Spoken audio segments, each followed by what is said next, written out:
haddaan anigu qaabayn lahaa dunida qaybteenna qaxar iyo dhibaatiya malaa qulub ma joogeene qalalaase iyo may jireen qayladhaantani qabqab dhaafe waagii baryaba qiiq ma huriyeen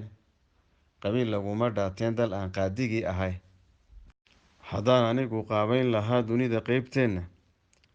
qaxar iyo dhibaatiya malaa qulub ma joogeene kulley fallaadha gilgilasho kaagama hadhaan filaya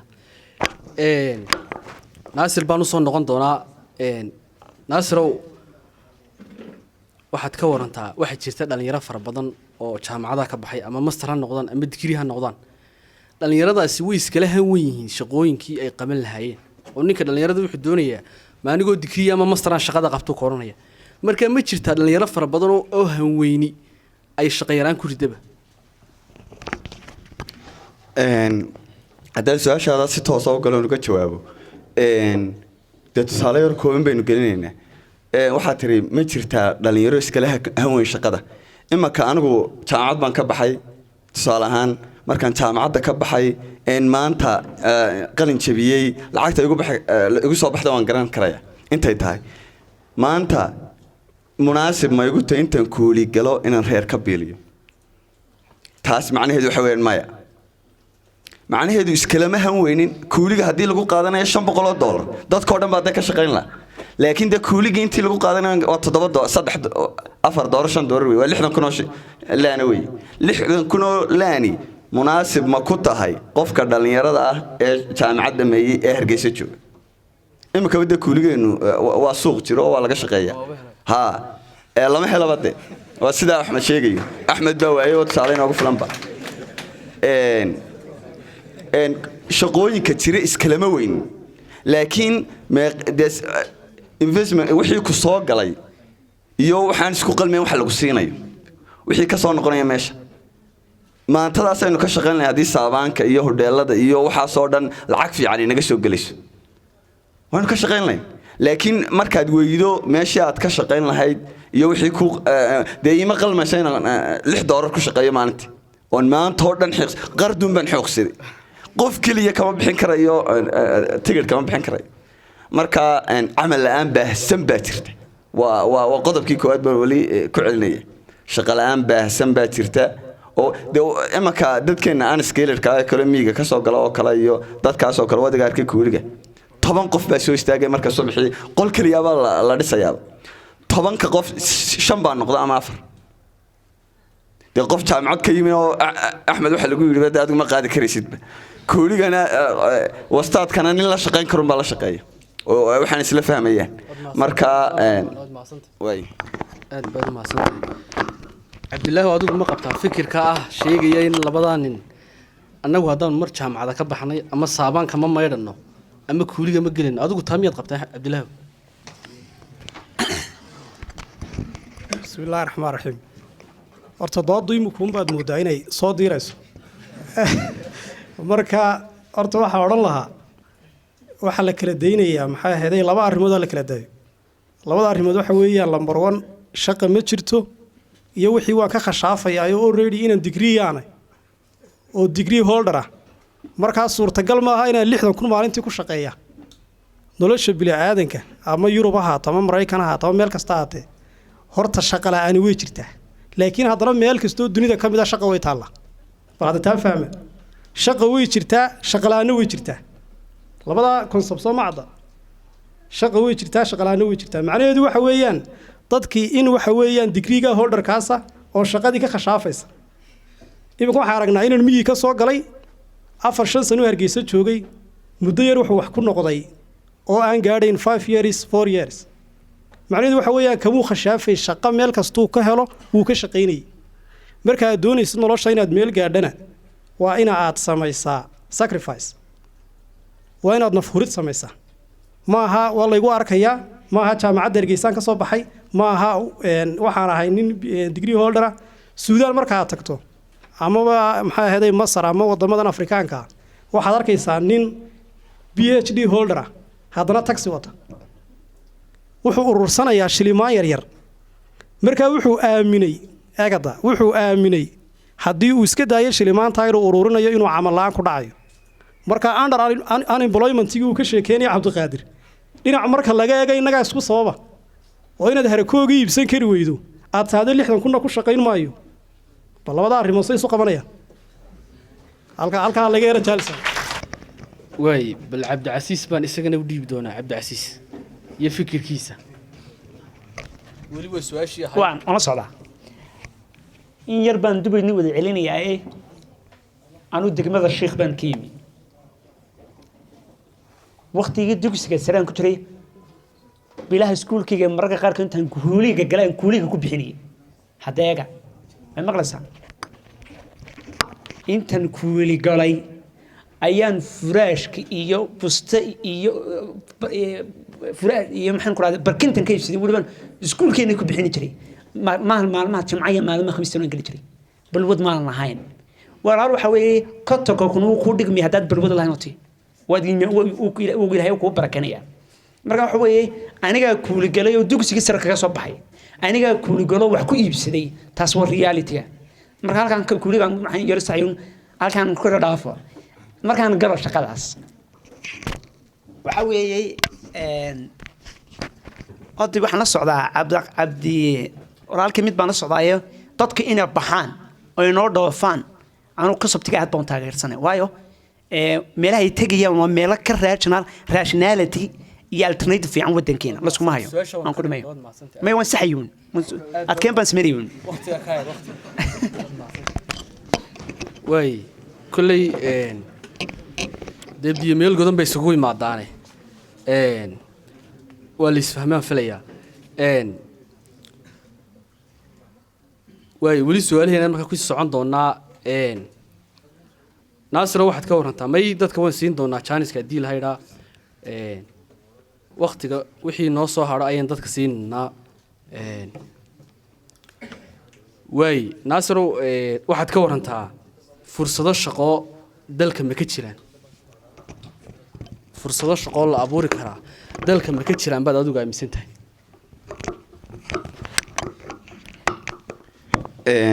haddii su'aasha si toos ah u galo horta niyo fursado way jiraan ha yaraadaan ma oran karno fursado laakiin fursadaheena waxay ku xumaadeen way isu wada egyiinba raaxa taxi baad soo iibsanaysaa magaalada oo dhan raaxa taxi bay soo wada iibsanaysaa imaka fikrad yar oo asxaabta aan wada sheegay baa bari dhaweyd aan ku soo arkay magaalada bartankeedo waxaan idhi warniyo xaafadan inteena ma laha jibis tayar meel lagu iibiyay jibis tuimsa igu kacaysaa baan idhi waxaan gebigeeduba waxay ku kacaysaa $200 mishiin yar oo jibis soo dhigo toddobaad kadib waxaan arkay 70 jibis oo wadada ku hareeraysan eg macnihii halka waxa ka cad dadkan fikradu way kala koobiyeen ninkayga $200 waxa dhici lahayd marka haddaan maalinta keeni lahaa ninkayga $200 soo ama hadii waliba haftada ilaa inagu wadankeenu wadamada caalamka fikradii baad keenaysaa waa lagu maalgelinaya fikradii waliba time baa la siinaya qofkii uu kaga faa'iido laakiin inaga ma jiraan waxaan aragnay intaas oo shirkadood oo la maalgeliyay oo dhismaha ka soo qaad imise shirkadood oo dhismaha lahayn baa kacay البركة ودم بيسي ميد بحاول دمير كان لسيشيد الشركة هو حيكوك عيان وحقفكي أنا لو دمانة قادين هذا مكا أنا ردد وحي صوير درو إنما هذا أحمد عبد القادر شيء يقدر تجي وكلا أنا وبرش شبغ دورس كساقرة أو أن مهرد يرفرته وحن لي دم أون أما هكبد يرجلو هكبد عن قعنته وركا قاته أون فكرة أنا أقول لي هاي سمعته ninka ugu taajirsan magaalada ayaa fikradaydi sameynay aad bad ma sidana marka waxaan leeyahay fursado way jiraan laakiin dadkeenu fursadaha ma abuur karaya aad bad ma sidana ahmed wado su'aasha suusi ta'kiid horta laba kala saar ma fursad shaqo aad sheegaysaa fursad lagu shaqo tago mise fursad shaqo abuur waa laba kala duwan labaas fursad lagu shaqo taga madankan horta aad bay u yartay laakiin fursado lagu shaqo abuuraa way badan yihiin su'aashu waxa weey dalka fursado shaqo la abuur karaa ma ka jiraan shaqo laga abuur karaa fursado shaqo laga abuur karaa way jiraan way badan yihiin laakiin waxa ku xeeran caqabado badan baa ku xeeran qofka bini'aadamkii markuu doonayo inuu wax abuuro ama investment u meel geliyo waxa noqonaysa marka uu shaqada abuuro qofku inuu investment sameeyo uu wax maal geliyo taasina waxay u baahan tahay maxay income inuu qofku haysto marka horeba qof marka horeba income sii shaqaysanayo sii shaqaynayaba ay wax abuuri karaa laakiin qof bilaa camal ah sidoo wuxuu abuuri karayaa waa inuu dad soo ka soo urursadaa dad soo caawiyaa family la soo maraa taasina dadku wada families ko mid maaha laakiin qofkii familygiisu oo walsi yahay ama income haysto fursad shaqo u heli karaya laakiin ninkii aan taa haysanin hadduu in yar isu geeyo suuqa Hargeysa baa lagu dhex kicinayaa businesskiisi kaaryoon ninkii businesska ugu weyn lahaa kaaryoon la kaaga bilaabaya dawladdiina meeshii aad istaagaysay cashuur kaaga qaadaysaa oo ku yariinaysaa taa lafteedu waxay kuu keenaysaa discourage work inaad shaqo kari weydo oo tiraahdo miiskii yar wax maana u kacay maalinta baad ka bilowdo midda kale nimanka mid baan ku celinayaa shaqay sheegeen jirtee waxay dhahaan waa la helaa shaqada waa la helaa kuliga waa la helaa bal dadka subax walba taagan ama nimanka imika dhowr dad badan waxa jooga bilaa camal maalin kasta in saragno bal u tilmaama shaqada ha tagaan kulley intayn dooda ku jirno waxay naga mamnuuca inayn ama dad weerarno ama markaa shirkada weerarno waayo waxaan doonaynaa inaan fikirkeena kala faa'iidaysano ma doonayno inaan shakhsi naga maqan ama company ama dawladana weerarno waayo dawladdu waa inagu weeyaan dawladdu waa shacabku isku tagay kambaniyadana waa inagu weeyaan maaha markaa doodu iyo naga xumaan dadka inay weerarin qof walba fikirkiisa oo saliima ha dhiibto laakiin haddii aynu is weerarno waxay noqonaysaa un sidii fadhi ku dirarka dooda noqonaysaa aynu maqaaxiyaa fidhino kale cabdicasiis baan weydiin doonaa cabdicasiis oo nimankaas iyagu waxay sheegeen inay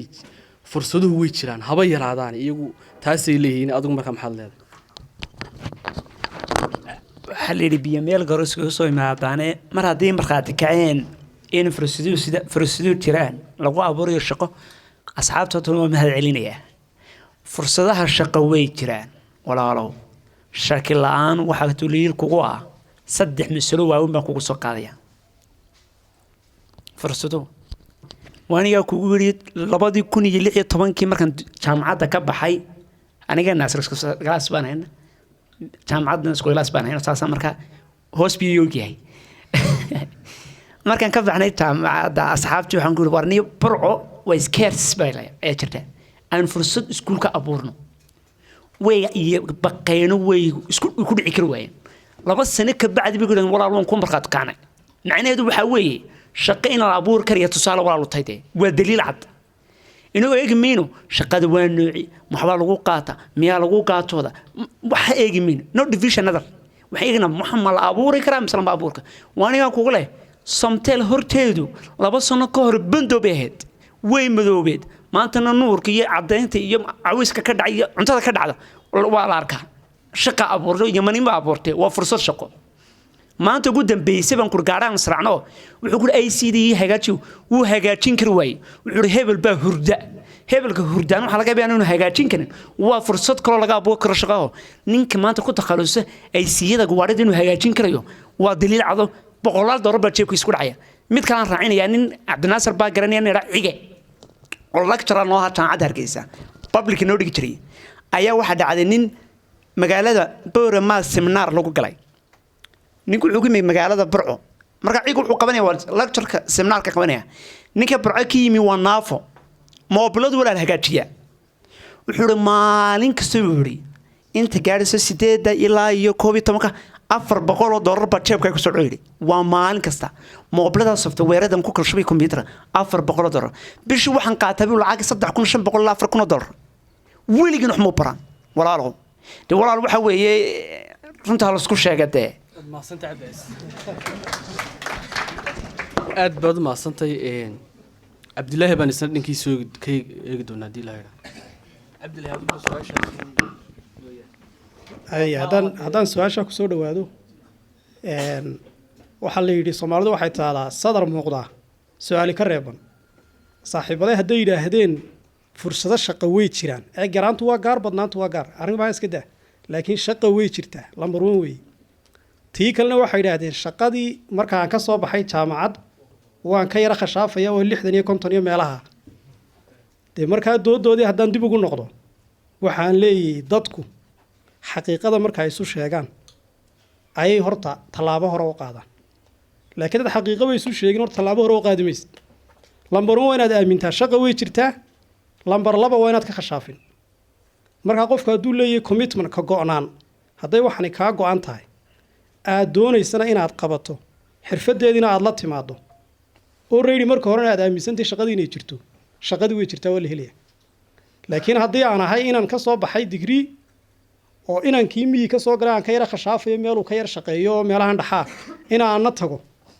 dee weligay ma shaqaynayo horta weligay ma shaqo gelayo shaqada ay sugana waxa weeyaan shaqada la yidhahda tayga cad kala dheeroo cad inaad ku shaqayso xafiis soo fadhiisato ay kugu baxdo maxaa ahayd marwaxadi dee shaqada lama wada helayo horta shaqadaas dadka uma qaybsanto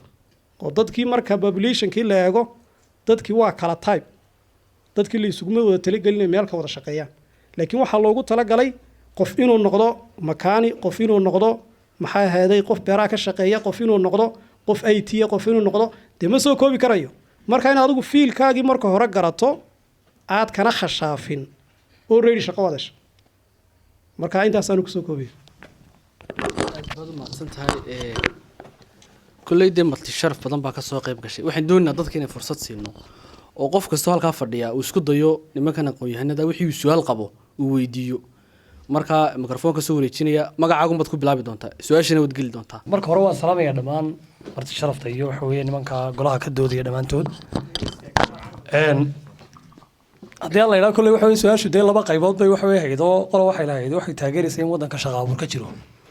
halka bedelka qolada kale ay taageeraysa inaan waddanka shaqa abuur ka jirin marka kolley su-aashu arday xataa qofka laftigiisu wax weydiinayaa waxay waajahantay dee labadan dhinac midun bay waajahanta marka anigu qolada waddankana shaqa ka jirta ayaa su-aasha weydiinaya labadaa nina waxaan malay midigta kala xigay cabdilaahi iyo haddii alla yidhaha iyo cabdicasiis waxaan idin weydiinayaa tusaale ahaan waxa weye waddanka waxaa leedahay shaqa abuur baa ka jira ka soo qaadi marka nin jaamacad ka soo baxan baan ahay investment badan baa ay galay waxaa laga yaabaa lacagteedaan xisaabiyo ku dhawaad 4,000 iyo dheeraad ayaa shakhsiyan galay aniga waddankii maalintaan saa u soo baxo haddaanan wax hore haynin waxaan doonay fikrado cusub baan hayaa fikradaa cusub in laga faa'iidaysto fikradaa cusub waddankii kama jirto governmental investment garan karaysa fikradaydii dawlad odhan karaysa iyo damaanad qaadi karaysa fikradaa keen waxa weeye waa haddii la yidhaha ka faa'iidee chance baan ku siinaa lacagta ku bixisa taas ma jirto bedelkeeda shirkad taa samaynaysa ma jirto waxaa taa shirkad haddii aan u tago shirkadda laftigeedu 30% bay iga doonaysaa wixii aan doonay inaan sameeyo tusaale ahaan isla waxa weeye meherad samee waa inaan 30% haddii waxay ku kacayso $4,000 waxa weeye meheraddu $700 waa inaan bixiyaa mana haya markaa idinku asaan accountant ma jirtaa meel kaloo dadku u yaacaan maadaama governmental waxa weeye damaanad qaadaana aanay jirin shirkadihiina 30% qofkii ay ka doonayaan ganacsigii aan doonaya fikradii aan hayay cid kale oo waxa weeye asaan accountant maxaa tala ku bixinaysaan maxaa waxa weeye dadka siinaysaan waxa weeye sidii aan uga samayn lahaa fikradeeda ugana faa'iideyn lahaa isla markaana waxa weeye daan u helnaa investment assalaamu calaykum waraxmatullaahi wabarakaatu waan soo koobaya ugu horreyn horta banalka aad baan u salaamayna insha allah doodaad u qurux badan horta dabcan gacmaha la iskula tegin way socotaa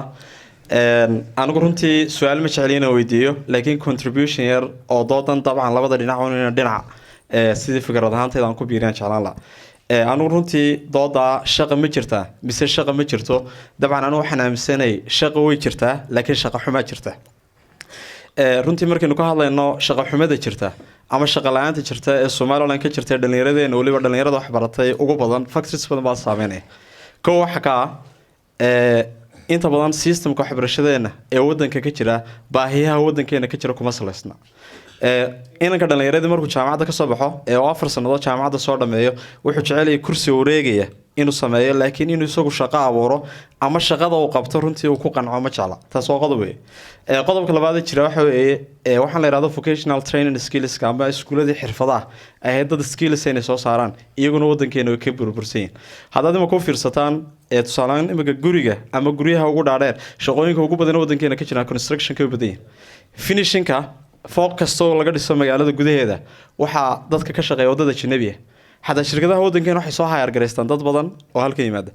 ما عنده يتوحن أدول شاكستان السوريانة أو جناح في عنا مكان كل شراء وحيقول يري شاكدي هان شرتي دل كان نمع فرده طبعا الصومال واحد مدابين فرصة كشرتها أنا حتى سوريا كشرين مرة طبعا أنا قاعد إنه inflation كطبعا نمك وكالي وقايب كم ده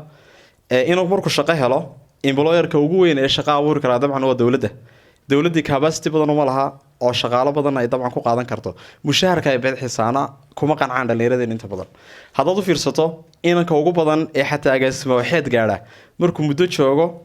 ama muddo yar kadib joogo isaga tagay laakiin taa macnaheedu waxa markaa factor kuma hadii dawladii waa inaga laftigeeni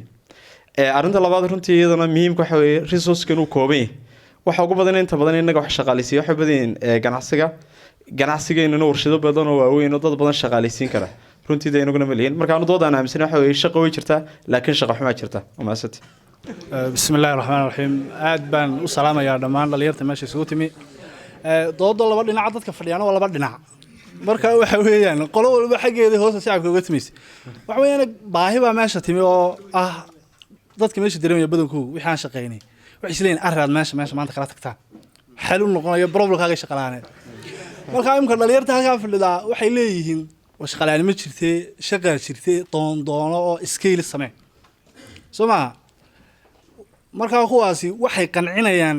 oo si dhameystiran u qancinayaan bulshadooda intii taageersan qolada kale Axmed iyo Naasir taageersan waxa leeyahay marka aad leedahay aad tilaahdeen idinkan su'aasha marka ay weydiinayaan su'aasheeda tahay shaqo ma jirto shaqa abuurku waa adagi marka maxaad ku qacanaysaa maxaad leedahay ma tag baad leedahay ma wax leedahay intuu Ilaahay wax farayo sug marka maxaad idinku ku xalinaysaan dhibaatadooda assalaamu calaykum anigu waxaan ahay qolooyinka qurbaha ka yimid marka aad baan uga xumayn dhalinyartu tiraada shaqo ma jirto sababtu waxa weeyaan 3 degree baan wataa waligeyna 30 sanaan maqnaa iminka Canada ku maqnaa dhulna waan soo masaxay odageyguna security kan u diraa security kan aad ka faantaan tira war balka halka taagan askariga ah security kan waa waashmaanka security reer dhanba guri dhisanayo markii guriga dhistaan bay kooranayaan de guriga 200 baa lagu kareeyay waashmaankii waa 100 inantii waa 100 ma garatay marka waxa weeyaan shaqo way jirtaa dhalinyarta waxaan rabaa horta inay waalidku fahmaan in laga daayo inamada la leeyahay dhakhtar tago engineer oo kan noqo qof waliba engineer ma noqon karo iyo dhakhtar hooyo waliba aabbo waliba taasuu jecel yahay laakiin waxa ka maqan society-geena in markuu secondary-ga dhameeyo ilmaha la dhiiri geliyo oo wixii uu shaqo ku heli lahaa la tuso intii la oran lahaa maaragtaa war dhakhtar noqo ama engineer noqo hadii kale waxa tahay ka loserkay aan waxba noo qaban reerka ma garatay dhalinyartu waxaan aad ugu la talin lahaa shaqo ceeb maaha maanta halka waxa jooga Suuri waxa joogta qolo xamar ka timid oo halkan ina ku shaqeysa inaan la kulmay oo leerarkan iyo waxa sameeya maalintii wuxuu yiri 700 baan sameeyaa xamarna wuxuu yiri $100 ma sameyn jirin waayo waad ka faanaysaan war balaalku fuushay 6 subaxnimo laakiin shaax waad rabtaa inaad meel intaad fadhiistaad tiraada mid war balka shaax ay qaad maanta waa iga taagan tahay ma garatay marka aad baan uga xumahay shaar cad idinkoo wada xiran inaydan maaragtaa inaan kaasaan su'aasha rabaa inaan tusaydi jaamacad baan ka soo baxay 4 sano jaamacad ka soo baxay kulligiina oo badantiin baan jeclahay laakiin inanka koodhka buluuga wata jaamacadaad ka soo baxday ee 4 sano ee kuuliga ka faanayso de waxa weyn way isu ka gaaraysaa marka 60 kun 70 kun maalintii aad samaysto waa $600 marka mowqifku maaha in laga faano waxa maanta yaala laakiin waa ururin haddana maanta hinin way isu imanaysaa soo muhiimadu maaha inaad 500 oo wasiir ama ku dhalay ama aad qabyaalad ku tagto taasina way iska dhamaan doontaa insha Allah marka waxaan idinka baryayaa mid kalena waan idinku darayaa waa waxba wada barateen soo maaha wali qof subaxintu soo kacay meelaha kuwa lagu geeyay adeerkood yaqaan tagay oo yiri war waan ku daba taagnaanaya waxaad qabataba waan kula qabanaya bilaash baan ku shaqeynaya adduunka jaamacadii ugu horeysay markaan ka soo baxay professorkayga intuu misan ku volunteer ma ii qori kartaa inaan meel ku tago volunteer waxa weey bilaash ku shaqeyn lama helo wixii igu yiri bal waxaan eegayaa ardayda sida u fiicantiin baan u kala qoraya hadda waa lacag la'aantii ayaan baryeynaa 6 subaxnimaan kaca 8 gala 4 ka soo baxa laakiin waan daba taagana waxay qabataba waan qabtaa jaamacad waan ka soo wada baxnay laakiin waan la qabtay 6 bilood markaan ku shaqeynayay volunteerka ayay gabadhii maalintii dambe iyadu shaqo kala heshay waa la yeeray waxa lagu yiri adaa u sareeyay dadkii on time ka imanaya hadda saasa lagu eegaya inaad on time timid adoo bilaash ku shaqeynaya imankana shaqaalahayga waxaan ka kari lahaa beeraley baan ahayo maalintan lacagta siima ayuu 3 cisho seexanaya taleefankiina wuu iga xidhan marka skillska inaga maqan maaha shaqo la'aan waxa weeyaan kalsooni darra ina haysa armu saaxiibka kugu qosla arma jaar ku yiraahdaan war dhulku masaxa kani ma garatay marka aad baa mahadsantahay بسم الله السلام عليكم ورحمة الله وبركاته دمانتين آذيات من الدين سلامية بعد أنت وحير السوتشيدين وح سؤاله أنا ما قبو لكن وحير من السوتشيدين كسمينية وحيات سوي درسن السن توديني inta aan qaba anigu waxa weeyaan waxaan la qabaa khatra ma jirto shaqo la'aan anoo dhalinyarada waddankaan ahay qorbaan yara tigay soo yar oo ay arkay waddanka waxaan ku soo noqday anoo ku shilin sidan $10 baan kala soo degay airportka $10 diyaaradda shadidan kala soo degay bal igu soo gaarsiiyay kadanka wallahi alcadiim anoo waxba aan sidan baan ku soo galay taas uu family ka soo haraya lagu oranayaa way timi lacag iyo shaxaad aad fahmi kartaan waddanka markii aan bil baan joogay anoo yaabano meel wax ka bilaabo waayo anoo yar baan ka tagay cid aan garanaya markaa ma joogay dhalinyaro aan isla jaan qaadi karno oo oran karo halkan igeey halkan aan ku raaco waqtigaas أنا لكن الحمد لله وحن هيستي حرفض skills بان هيستي skills كيجي مرك بالكذب قرقه هو إذا مركن كل حد حدا فاهم كيجي عم بوخن كرواية أيام بحي ماشي كوبادين تجي حل رمضاني واللي بقى هاي صدق سنة كهر ماشي كوبادين تجي امتحان بالله قاعدة وحلي يقولي بريس أو شققل لكن محن كل شققل لا ببلاد ما كل شقيني بلا لعق وحن تجي تري سداد الصبح نمو هدي أن هل دقيقتها بصامو ولا أرياي وأي شيء كيجا صداها waxaan ka soo rawaxay jiray labada habeenimo wixii rabadaana Afrika mooyaan wax kale ana kuma aan lahayn iyadoo beerkuna gariirayaan ka iman jirnay waan ku sabray laba bilood kadib ayaa la bilaabay $100 taasan ku qanacsanaa kadibna waxaan bilaabay business markaan 4 bilood ku shaqeynay waxaan leeyahay dhalinyarada wada jaamiciinta waqtiga anigu aan sida leeyahay jaamiciyadna miihi aqoon jaamacada kaga soo baxayo shahaadana ma sidani laakiin waxaan sitay hal shahaado skillskayga ah اللهم صل على محمد dhalinyarada waxaan leeyahay ma jirto shaqo la'aan laakiin waxa ka maqan kalsoonida aad la iman lahayd $100 iyo 100,000 midna ha ka qashaafin inaan kaawan ku dhaganahay yiri waxaan ka qashaafayaa 60,000 sababta ku dhaganay waxa weeyaan 60,000 30,000 hadaad siisan reerkaaga daily way ku noqonayaan oo adeeg si fiican bay ugu filan yihiin 30 kalena hadaad dhigto waa 900,000 يا بيش وحي كوجو فيلين تسد حرفية تعصدي عنا هيدي سليدية أنتي بقى كوجو فيلين ما فهمتي مركز أنا يرضى نروح نلاقي هاي أقوى يهنا ذا جامعين تايله شقلا أن باكرتا يا قبيلة باكرتا لأن يرضى كل رجالية إنه قف كستابة من أن القبيلتين ويستقوا عيتو تشعلي وكانوا إنه يستقوا أبورو أنا وهذا فكيك وحو أها وطن كإن أنا وعليس كأنه مشاركة قاعدين لكن أنا وعن عيد سكرديو لح بلود مركن شوقي كدبنا واحد يصور تكشين وقف أنا قصيو مشهر قفكي كوباد المشهر بلعبين واحد سيو $100 اللهم لك الحمد إما كان سيدي بان وهولين كستون قاعدين هالكي أنربي هذا سيدي بان وضع قف كستون اللي يرانا وحن لا يحي واد بلعبي كرتا كم أنا حدنا حرفض يشقدوا إن الشهادة جامعة هي ستين وكل سوني ذا دي سكيلز كان كرها لوقا قف كستون حرفضها يشو لكن حرفضك اللي دون هلا يشو aad bay u mahadsan yihiin labada hablood khadariya saaxiibadeed professor Cabdiraxmaan Suudi iyo inankii kala kacay iyo Nimcaan laba qofna markaa soo jeedin bay sameeyeen markaa saddex su'aaloodna way yeelaan waynu qaybin doonaa su'aasha koowaad Nimcaan baa weydiiyay qoladan Cabdullaahi iyo Cabdicasiis markaa Cabdicasiis baan dhawaabay Cabdicasiis su'aashii Nimcaan weydiiyay ayaad uga jawaabi doontaa su'aashan ugu celin su'aashan Nimcaan weydiiyay waxa weeye ما جرت ميل كلا ومالقش لو سمستو سي فكرة وابورت كنعسو شغل وابورته ساسا كسبت سما ابسوليتين انت انا سؤال كجوابين waxaan salaamayaa labada hablood mararayay dama dasho hablihi baa yar laakiin laba hablood kun nin u dhigma ayaa madasha jooga salaamaya marka su'aashan doonayaan galo waxa weeye hawlaal way jirtaa adigoon dawladdu doonan adigoon bangiga doonan ayaad helaysaa meel kale oo maalgashiga fikradaada ka heli karto tusaale nimcaan ahaan haddii aad qof dadka isku xidhantihiin asxaabta tihiin aniga tusaalaan iyo muxsin oo kale aad fikirka noo soo dhigto waxaad tiri fikirka wuxuu ku kacayaa lacag $4,000 inta iyo inta haddaan isku keenno waxbay noo noqonaysaa adigu owner managerka nootay owner theory-ga nootay laakiin waxaan soo bandhigtay fikradan waa profitable waa mid lagu macaashayo 40,000 hadii la geliyo wax ka soo baxayaan aan lagu khasaarin so marka waxaan awoodana marka ajendaha noo soo bandhigto kula eegno in aanuguna dib noqono ee qofku geedka banaanka ma dhalan ehel buu ka dhashay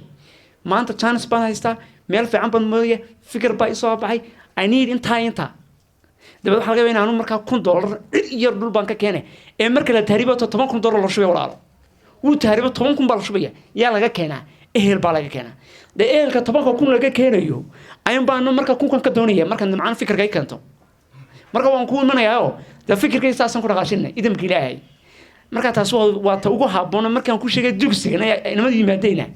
waa tii dimash ka baxsaday marka saasaan la isaasan ku soo goobaya aad baan inoo salaamaya aad baad mahadsantahay waa rajeynaya nimcaan iyo dadka kale markaa fikirka la qabayba inay su-aasha fahmeen su-aal kale iyaduna markaa ku lamaaneyd oo axmed weydiiyey qoladan kale axmed cabdiqaadir iyo naasir iyo su-aashood qoratay maa filayaa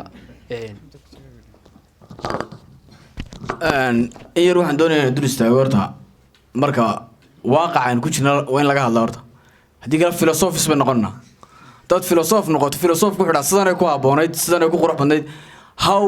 maanta sidee u waxyiinba horta muhiima 80% Somaliland camal ma hayso horta anagu ma lihin haddaan idhaahno shaqo ma jirtaba dibilaadan ma jiro weeyaan markaa taas horta meesha ma taalde laakiin tan ku hadlaynaa waxa weeye fursad lagu shaqo tago oo qofku shaqo ku galo kamana aan qashaafin kuuliga waxaan sheegay anu 2014 inaan kuulito xitaa kuuliga marketkiisa aan waayba marketkii kuuliga saaka dad kale aad helayn hortaas waa taas la ogaado shaqada kama qashaafayna laakiin shaqadii opportunity-gan ku heli lahayn baba adagba